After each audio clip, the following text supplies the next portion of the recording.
Welcome to my tutorial on getting started in Gorilla Tag and what to expect and how to navigate yourself around when you just join the game. So when you get the game and you first join, you'll be faced with this sign, and all you gotta do is you just gotta press continue. You get some shiny rocks, which is the currency in the game, so be sure to put your real age into this section and then press confirm. You can read this or you could just scroll down to the bottom. You gotta hold down a button to confirm it, do that again, and then KID is set up and then you press continue. Now where you'll start, you'll be in somewhere called tutorial. This is filmed currently in third person because I am on PC VR, but your perspective will be first person, and you're going to find it difficult at first to walk, but the goal is to get out of this place. So let me just show you how to do that.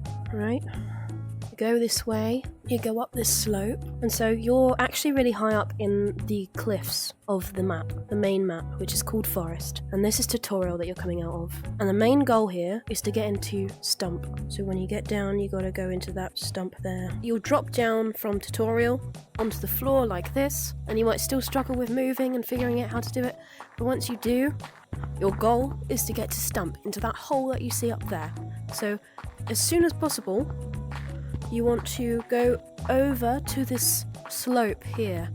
You've got to swing your arms as much as possible. You're using the pressure from your wrist, so you're flicking yourself upwards with your wrist to get up here. Obviously the first lobby that you'll be in, the first room, will be full of a bunch of people, probably kids, and it'll be very loud and probably a bit overwhelming. But if you just focus on getting up to this slope here, into this hole, what you're focusing on is this computer. So the first thing you want to do is you want to get yourself up here, and you want to press this button here, option 1. And when you press that with this finger, press option 1, it will take you out of this room and away from all of the noise and the kids. And then if you want to be in your own room, away from people, just to explore the game, mash the keyboard randomly and then you press enter, and then that will make you join a room. To change your name, you just press these arrow keys that go downwards. This is the name section, so my name is ladyhutan. To toggle name tags, you press option 1. To type in your name, you want to type it in, whatever. So I could just do like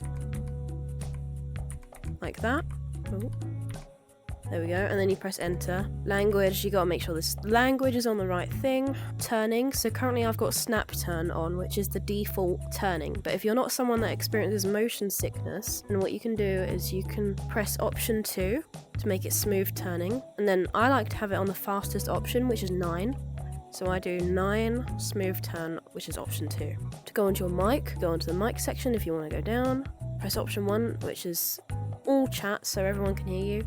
Option 2 is push to talk, and option 3 is completely mute. Now the queue, you don't really need to worry about the queue at the moment, that is something to figure out later. Troop is kind of like a group, groups that you can play with that follow you into different rooms. To leave the private room that you have joined, just press option 1 again and it will disconnect you, and then you can walk out of this stump into either map, and that will randomly generate you into the general public. And this is your closet, which you won't have anything in the closet at first. This little slider thing here is where you change your color. When you first play this game, it might look a bit different than this because there are seasonal updates. So every season will look slightly different. So right now it's autumn, so the leaves are orange, everything's autumnal. Come winter, it'll be all snowy and Christmassy, and then spring will look very pink and cherry blossoms and stuff like that. So there are seasonal updates. A good place to start is going to the store, which is going to City. You'll take your time, it'll be hard to walk, but you kind of just figure it out over time. You figure out what arm movement gets easier and what things make you go faster. This is where all the items are for sale that you can buy. To get an item, you add it to the basket, and this is the checkout. So you select this. Over here is the mirror, where you can see your character, and you can try on the items and see what they look like before you buy them. The shops are also seasonal, so different things will be for sale at different times of the year. Almost everything comes back every single year, so even if you might not be able to afford something currently, don't get too worried, it will likely come back the next year around the same time. You get 100 shiny rocks a day, which is the game's currency, and if you save up those shiny rocks you can buy items in the shop. This is the ATM, where you can use real life money to purchase the in-game currency if you don't want to save up over time. This here is the friending station, where 2 players have to hold their hand onto this button, and then it makes them friends, and then they can join each other. Here are the rules, the Gorilla Code of Conduct. Here, this is game modes, so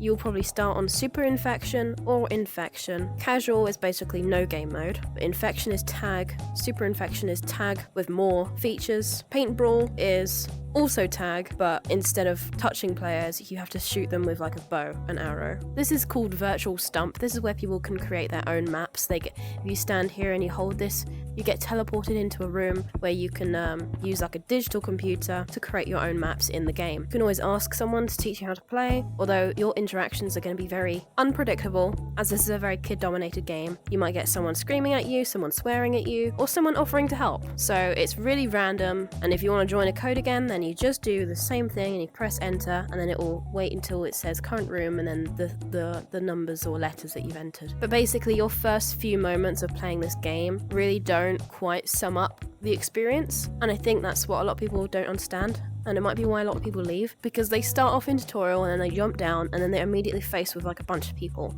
And the way to actually access the tools that you need is all the way up here. But it means you basically have to tolerate the general public, which could be like such an unpredictable collection of people, and you don't really know who you're going to be faced with. This leaderboard here is full of players. Obviously I'm on my own right now, so there's no one here, but there will normally be a button here that you can mute people with, and then you can report them as well. I really do just recommend making your way up that slope as fast as possible, and then you can just, over time, you can just try and practice and make your way over all these things like this. One of the first things that people learn is how to pinch climb. So I don't really know why it's called pinch climbing, but basically you kind of do like a circular motion with both your arms at the same time. You're kind of flipping your arms from the elbow down inwards towards you while doing a circular motion and catching yourself before you fall.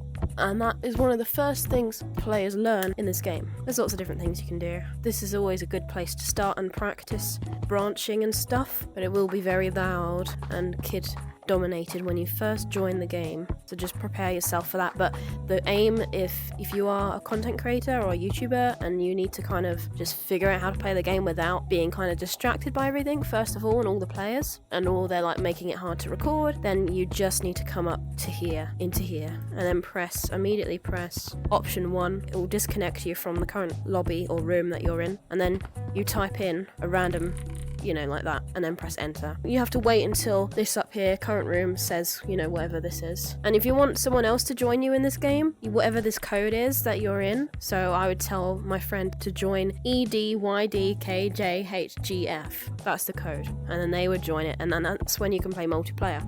From here, you can just make your way into different parts of the game and explore. Anyway, I hope this was helpful. What actually made me think of this is the fact that I was like watching an iShowSpeed of like a video of him first playing Gorilla Tag, and I realized that he just kind of got bombarded with kids that recognized him, and he didn't really get the chance to play it properly. It just made me think a lot of people are going to be turned away at this game first thing because they're being put into lobbies that are like really overwhelming and noisy, and from first impressions you're not going to think that there's a way out of that space. So I wanted to just show a tutorial letting you know that there is a way. As soon as you join, you can get yourself out of that situation and into a space so you can actually figure out and enjoy the games and the features of the game. Thank you so much for watching. I hope this was helpful. Have a good day. Bye bye.